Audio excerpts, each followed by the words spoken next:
I'm ready. Okay. I'm walking out. I'm high maintenance talent. Father, why?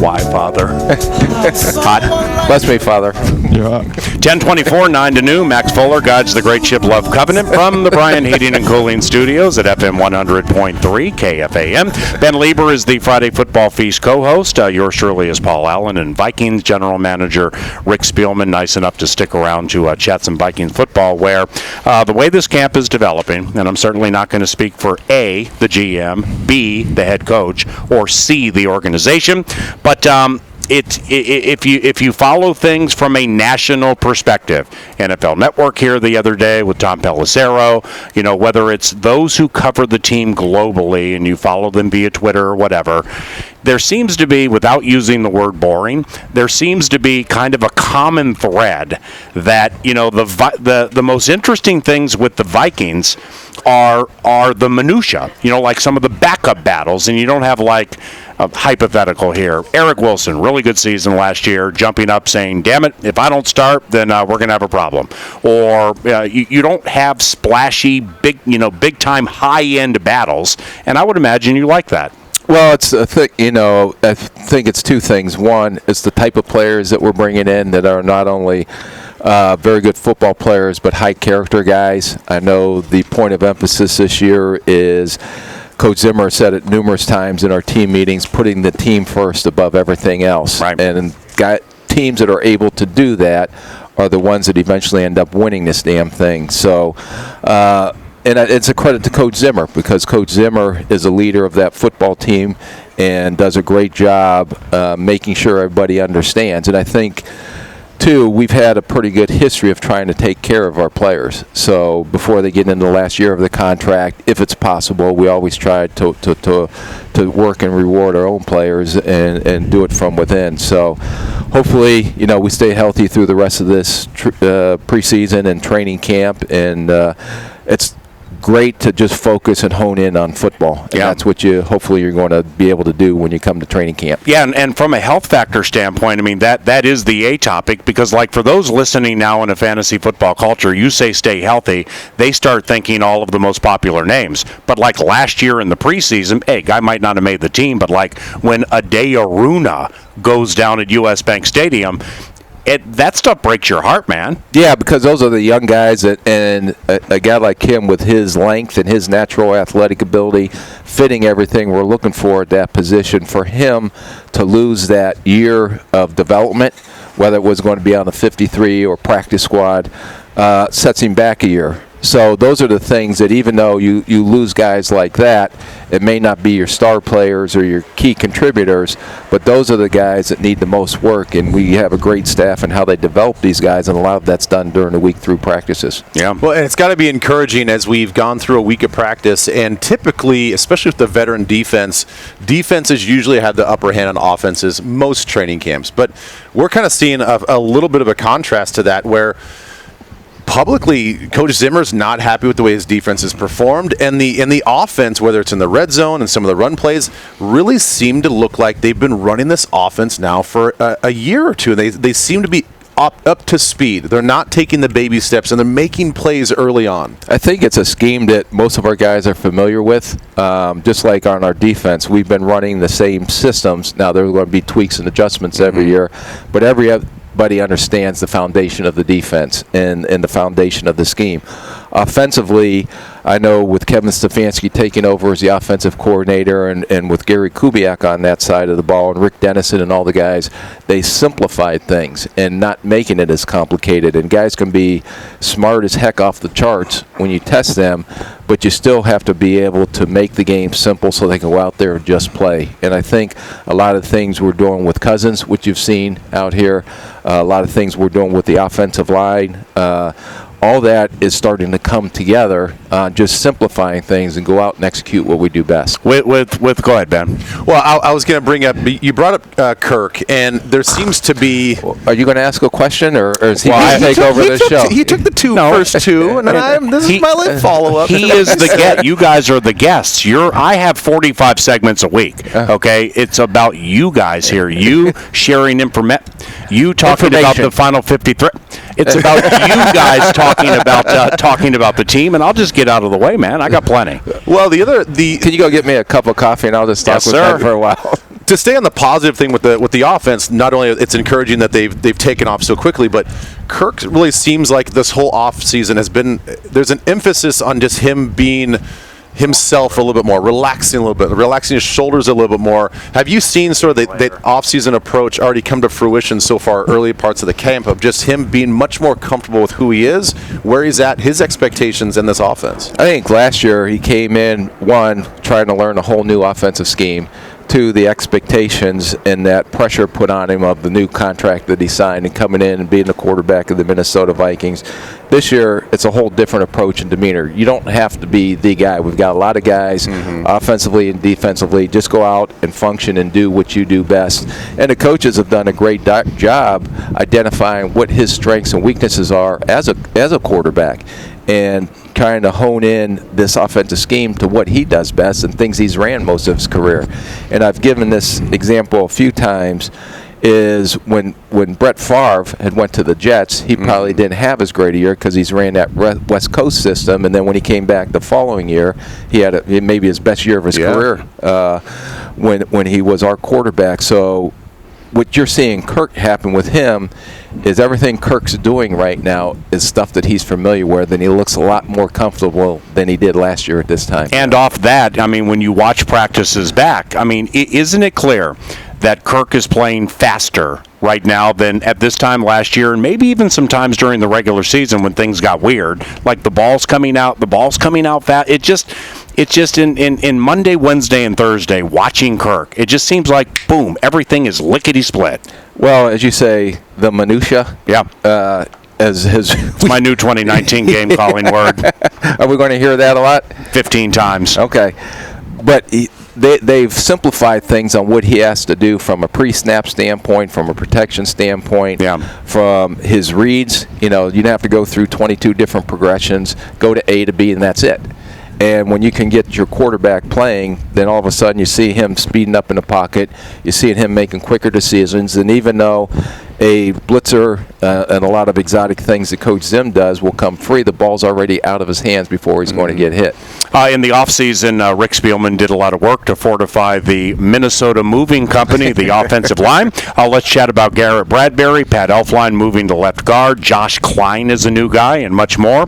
When we return to TCO Performance Center, our final segment with the GM is next. KFAN.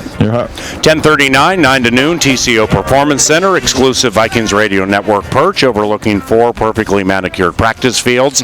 The destination for the Minnesota Vikings full padded practice today, which will take place at 2 o'clock. They have 1:40, but actually gets started around 2. We moved it up a little bit. 1:40 for the full PA announcement. Why'd you move it up? Coach Zim actually was talking to the players, and what we want to do is kind of shorten the day for them. Yeah. And what the objective is behind that is they're getting done their meetings around 7:15 at night, and then they should use that as a recovery period. Okay. So a lot of them are staying, getting extra treatment, getting off their feet, and it's been a benefit. Yeah, again. There was one, we had our first day off Tuesday, and Wednesday, by just doing some different things and guys having all the amenities they have here with the cryo chamber and the hot and cold tubs and the everything that they have available to them, and how Zim has kind of approached it a little differently, is it maybe one of the best Wednesday, day after a day off practice we've ever had. Okay. With the crispness and the guys still feeling fresh. Right. So much so, again, to play to the That theme. was the day that Cousins threw 3 touchdowns in the red zone drill. Yeah, and the next day, Zimmer at the podium said, my defense needs to, paraphrasing, show a little more intensity. But Which Wednesday, they did yesterday. Again, to play into the theme of your new favorite word, minutia. That Wednesday's practice ended remarkably early, like 30 minutes early. So from a media standpoint or from a splashy standpoint, Mike must have been upset. Cut practice off early, get the kids into the locker room. No, actually, they did everything so well so quickly they ended 30 minutes early. It's again, it just plays into 2019. Wasted time, and I don't know, Ben, if when you first got in, but I remember when I was in camp way back, it was like go to the wall 2-a-days, full pads, but you're allowed to have 100 people here in training camp. Yeah. And it's amazing how sports science has evolved, how a lot of this new technology has evolved, where hopefully, and back in the day, I mean, you had one mini camp during the off season, that was it. That was it? Yeah. No OTAs? No, we didn't have OTAs back then. So what were they like when you hadn't seen them for months, and then you get them for mini camp? Well, that's why were they in shape? The training camp was to get people in shape. Whoa. And that's what they ended up doing. Yeah. And I just remember guys coming in and out. You get up in the morning and bang heads. You get up in the afternoon and bang heads again. Yeah. Until part of the new CBA was where the walkthrough is in the morning and not practice, or vice versa, whatever you want to do. But it's been a great for our young guys because we've had a lot of teaching periods. And the whole focus is getting these guys mentally into the playbook so they can play fast instead of have to think out there. And that's another reason why Coach Zim wanted to bring those rookies in have three practices before the vets came in, because it gave the coaches an opportunity just to hone in and focus on them. Well, I think the whole thing, and every team has to adapt per the CBA or safety changes and stuff like that. But, taking it from where you were to then when I played, where we actually did have OTAs and physical training camps where it was 2-a-days as much as you wanted. There was no regulation. I think it is interesting how the coaches, especially someone like Mike Zimmer, who's been through the NFL through all of these changes, to find that balance of where do you give these guys the tough, like how do you teach the toughness of the grind of the NFL, physicality of the NFL, and we got those through 2-a-days, and it was just like kind of beat into you. Now it's kind of hard to implement sort of that toughness when you're doing one practice a day. You get, 1 day off after 3 days and stuff like that. I think that's such an interesting dynamic and how fluid that has to be, where you got to have your team physically ready for week one, but yet give them the time off as well. And it's adjusting every year. But the one thing I know with a lot of the veterans that we have on this football team right now, that they've been through, and they should understand the mentality it takes to get through 16 games plus the playoffs. But now it's a matter of also hopefully keeping guys healthy so you can get them through 16 games. And there's different ways as we continue to evolve in sports science. And again, 99% of the stuff that comes across my desk is probably, I know Coach Zimmer's going to say we're not doing that, but if there's 1% or 2% things, and you see that on some of the changes he has done. For example, yesterday and in the afternoon practices, at the end we have what we call split fields. So they're doing the same things offensively and defensively, but again, it's given all these young guys another approach mentally. Even though it's not full speed, it has to walk through it again. And we're finding out that by doing all these extra things from the mental side of it and the mental reps that they're getting and the walkthroughs we're getting, those guys are getting less and less mental errors out on the field. And also they're playing faster, which is what's critical and what you want. Speaking of mental stuff and looking at a land of opportunity, all right, Thielen and Diggs might be best 1-2 pop in the NFL at receivers. After that, Chad Beebe played late last year. I'm not putting him on the team, but he played on the team last year. So behind that, there are players, young players, you drafted like B.C. Johnson and Dylan Mitchell. You brought Jordan Taylor in, so on. The mental part of it for them. I mean, that, physically speaking, they wouldn't be here if they weren't physically gifted. The mental part could be the separator, and that's what the difference is. It's the mental, and can the coaches trust them to put them in a game? And the other part is learning that if you're not a starter, you sure in the heck better be able to contribute on special teams, or you're not going to be dressed on game day. So those are the things. I think the biggest adjustment for the rookies is when they come in, they've never had to really play on special teams or just minor, but they think, okay, well, I'm just going to approach it like well, you have to take a totally different mentality towards that. And Moof, our new special teams coach, has been great in the special teams meeting and actually gave visual examples of, listen, there's only going to be 3 or 4 extra linebackers that make this roster, or it could be 3 or 4 DBs, or 3 or 4 defensive linemen, or 3 or 4 any combination. There's going to be a total of 11 guys after our 22 starters that are going to be here because they can play special teams. Rick Spielman, General Manager, Minnesota Vikings. Ben? Well, and we heard Kubiak, his press conference, he was up there just for a short time, and a lot of the directives and the questions were about tight ends and that tight end group, and it seems like by and large the whole group has had a really good camp so far.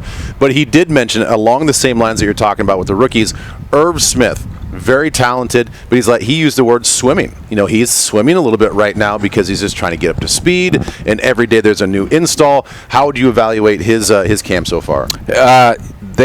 What you're trying to look at as we go through camp from day one to where he's at is before we go into the preseason game, and then after the first preseason game, where's he at next? And the guys that are getting it, they may start here, but by the time they get to the regular season, they keep taking steps forward. Mm-hmm. But then, as you know, it's a whole nother level when you get into regular season games. And then that's another growing spurt that they have to go through and learn about what it is. So, but we're very excited about his progress and the progress that he's making. But again, it's understanding the minutia parts of the game. Can I use the minutia in that area? Beautifully stated. Beautifully stated. Is your backup quarterback situation mostly settled, or do you need more training camp and preseason games to decide? I think it'll come down to the training camp and the preseason. Yeah. I mean, that's fun. Yeah. Mannion's been very good, and we know what Sloter can do and when he gets in games. And Browning has been a pleasant surprise in everything he's been doing out there. So that's a very heated battle right now. Why wasn't Jake drafted? I think a couple things that I don't want to speak for other teams why they didn't draft him, but I know we were very high on him. We went back and looked at his whole career. Like, he maybe didn't have the greatest senior year, but when you saw what he did as a freshman, sophomore, and even a junior, he fit from a schematic point what we were looking for with all this play actions, the zones, the boots, things like that. And Kubiak and Clint Kubiak, as we sat there and went through all those quarterbacks down in that lower tier, we honed in on a lot of guys, but Browning was a guy that we really felt had a chance to come in and be functional in this offense and do well. How is Elflein embracing left guard? He's phenomenal. I mean, it was no concerns whatsoever. He popped right over there at left guard, and it's something he's played, in college. So he was a left guard at OSU? He was a right guard at OSU. When they won the title. When they won the title, and he's played guard most of his career till his senior year is why he stayed in. He wanted to play center, so he showed his versatility. But when we had an opportunity to get a Bradbury, because we think he's going to be get the ceiling so high on that kid and how far he can go. Right. And the combination of those two inside and picking up a Josh Klein, it's every one of those guys in Brian O'Neill last year, all those guys fit that criteria that we're looking for, the athletic criteria, and they may not be Phil Lodeholt size, and we were talking about the bookend types, because they have to be able to move laterally, they have to be able to adjust in space. And a lot of the boots and play actions and stuff, you have to be athletic to fit in this scheme. And I think felt very confident coming out of, as we built this, when Stefanski took over and Kubiak and Dennison, just let us know what you're looking for, what the traits you are, and we had very thorough discussions. An offensive line was probably, not that we don't ignore any other position, but really went into depth, so everybody in that room, including the scouts, understood from a schematic point what physically are these guys going to have to do out there on the field. Well, I mean, clearly it looked like an off-season emphasis. It goes deep. I mean, from Samia to Udo, the Elon kid. Dennison brings Dakota Dozier with him, and they're all up and running around right now. So, I mean, the emphasis was there from the rookies and or the new guy who used to play for the Jets. Are you getting from them what you want at this stage? I think what you're seeing out at practice now, we're not tackling and we're pulling up and things like that, but ties in with our backs. What's Delvin Cook do best? Well, as you can stretch, he has unbelievable vision and quickness to make cuts. So as he rides that wave of guys going out to the outside, he has the unbelievable vision on picking where that gap shows up. And you see a lot of times during training camp, all of a sudden it looks like there's nothing there, and then there's a gap that opens up because these guys are running these guys laterally, and he's so patient in letting things develop in front of him that's why we think he's going to have a big year ahead of him. So not the most sexy position, but but widely polarizing during the course of the season, our kicking situation. You guys, like some teams around the league, have hired Nate Kading to come in on a part-time basis to kind of consult with Dan Bailey and just kind of be that kicking, another kicking voice that can look at technique, just like a swing coach. How has Dan been through camp so far, and have you seen already the benefits of having a guy like Nate around? Yeah, I think it's evolved. I think the whole thing is the operation. There's no question about Dan's accuracy, and I know people panicked a little bit the first day we were out here, but we were doing some different things.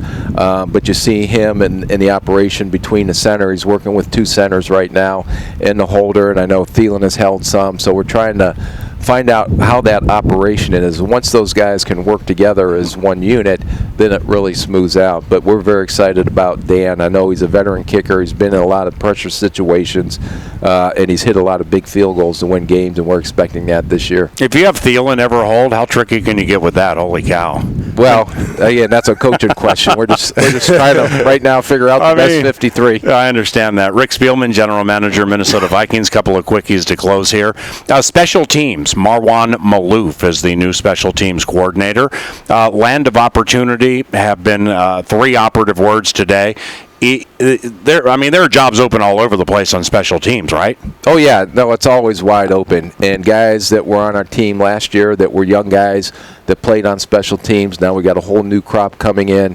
That's where the battles are, and that's the most interesting thing. In fact, when we were watching the TV scouting the game last night, we have our depth chart up in the office just watching. Now we'll get the film today and start breaking it down as we Falcons Broncos, the Falcons Broncos game, and then who's that guy who just made that tackle on special teams? Yeah, who made that catch? So not worried about the starters, and not a lot of them played. Yeah, but just starting to hone in on certain specific guys, and what you want to do is compare those guys to what we currently have, and that's why you see us claiming guys when they get cut. That's why we put a claim in at the 53, or we'll bring guys in and flop guys out, especially early in the season. So that's all part of the personnel side of it, and trying to continue to turn over your roster to make it as best as you can. Yeah. The return game, punt return, kickoff return, any names sort of emerging in those positions? I think Amir, when he came in, Abdullah last year, did a great job as a kickoff returner, and I know he's a pretty explosive playmaker when he has the ball in his hands. He did punts for Detroit, too, for a little bit, right? Yeah, we've looked at him as a punt returner. We're looking at Beebe right now as a punt returner. All these young receivers that we brought in, and a couple of the young DBs.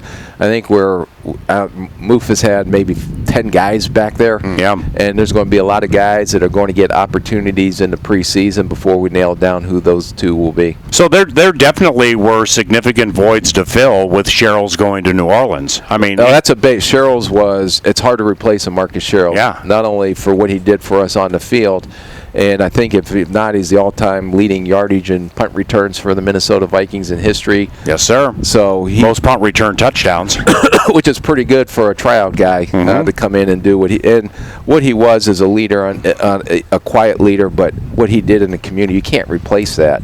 So, and that's the toughest part of this business as you start to balance out the cap side of it and the business side. But hopefully we'll be able to resolve that and see who actually can step up. And I don't know if there'll ever be a Marcus Sherrill's type, but you don't know. We won't know that until we actually get going in the preseason. Last one, how badly do you want to bring a Super Bowl to this fan base? I know every year we come in, and those are our expectations, or else we're not going to be. But you can go down every camp, and if they're not in there, I listened to Dan Quinn. They had a clip on him, and every team's talking the same thing. We're in here, we're going to win this together, and we're in here, everybody wants to get to Miami. And if you don't have that attitude, you're not going to, why are you in this business? I might as well go on the radio with you and Ben on Fridays. I don't want to do that yet.